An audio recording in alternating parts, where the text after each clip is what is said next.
दोस्तों, कुछ घर ऐसे होते हैं जहाँ दाखिल होते ही दिल घबराने लगता है। बेसुकूनी, लड़ाइयाँ और अजीब सी बेबरकती शुरू हो जाती है।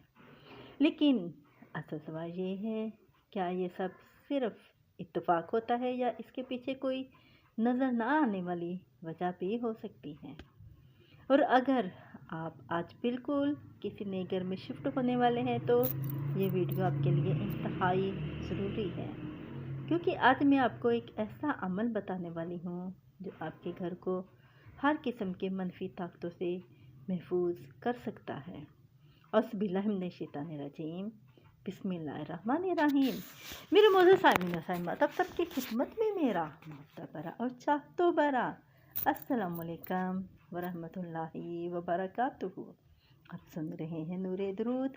यहाँ सिर्फ बातें नहीं की जाती बल्कि दिल भी जोड़े जाते हैं।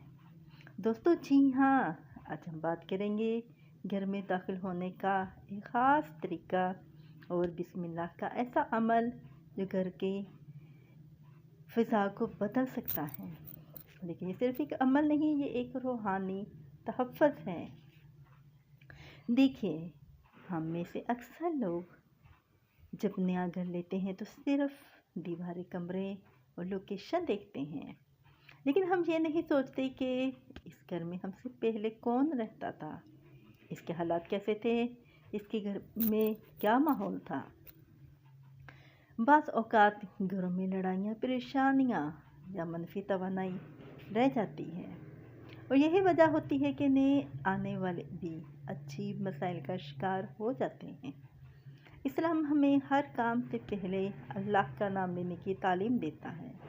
नबी करीम सल्लल्लाहु अलैहि वसल्लम ने फरमाया, जब कोई शख्स अपने घर में दाखिल होते वक्त अल्लाह का नाम लेता है तो शैतान कहता है, अब यहाँ हमारे लिए ना ठहरने की जगह है, ना खाने का हिस्सा।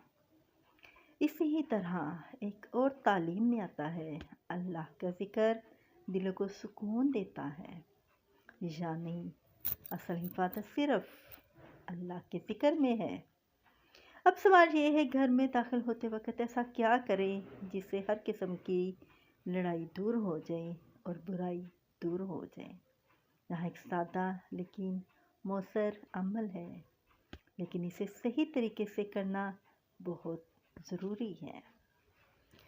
जब आप नए घर में दाखिल हों, सबसे पहले दरवाजे पर रुके, दिल में नियत करें कि या अल्लाह, इस घर में खैर बरकत और हिफाजत अता फरमा। फिर दायां पाँव अंदर रखें और बिस्मिल्लाहिर्रहमानिर्रहीम पढ़ें। बाज़ लोग इसको 19 मरतबा पढ़ने का मुजरब अमल भी करते हैं।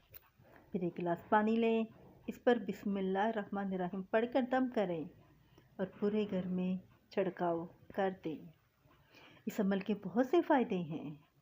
घर में सुकून आता है, बेबरकती ख़त्म होती है, शैतानी असरात कम होते हैं, दिल को इत्मीनान मिलता है। असल बात यह है कि जब आप अल्लाह का नाम लेकर घर में दाखिल होते हैं तो आप इस घर को अल्लाह के हवाले कर देते हैं। सोचिए दोस्तों, कितना खूबसूरत मंजर होगा एक घर जहाँ दाखिल होते ही बिस्मिल्लाहिर्रहमानिर्रहीम की आवाज़ गूंजे। यहाँ पर हर कमरे में सुकून हो, यहाँ हर दिल मुतमीन हो। एक ऐसा घर सिर्फ ईंटों से नहीं बनता बल्कि अल्लाह के ज़िक्र से बनता है। आइए अब अल्लाह ताला के हुज़ूर एक दुआ करते हैं। अपने हाथ बुलंद कर लीजिए। या अल्लाह, हम सबके घरों को सुकून का गहवारा बना दे, हमें हर किस्म की नज़र बद और शैतानी असरात से महफूज रख, हमारे घर में मोहब्बत, बरकत और रहमत नाज़िल फरमा, और हमें हमेशा अपने ज़िक्र में मशगूल रख। आमीन आमीन या रब्बल आलमीन। दोस्तों, अगर आप चाहते हैं कि आपका घर हमेशा महफूज रहे तो इस वीडियो को लाजमी लाइक करें और अपने दोस्तों के साथ ज़रूर शेयर करें, और कमेंट में बताएं कि आप अपने घर में शिफ्ट होने वाले हैं या आप पहले से इस अमल को करते हैं। दोस्तों, नूर दुरूद को सब्सक्राइब करना मत भूलिएगा और बेल आइकन लाजमी दबाइए ताकि मेरी हर नई आने वाली वीडियो का नोटिफिकेशन सबसे पहले आप तक पहुंचे। और मुझे ये ज़रूर बताइएगा घर में दाखिल होते वक्त आप सबसे पहले क्या पढ़ते हैं। बिस्मिल्लाह लिखकर जवाब दीजिएगा। अब मैं आपसे इजाज़त चाहूँगी, मुझे भी अपनी दुआ में याद रखिएगा। अस्सलामु अलैकुम वरहमतुल्लाहि वबरकातुहू।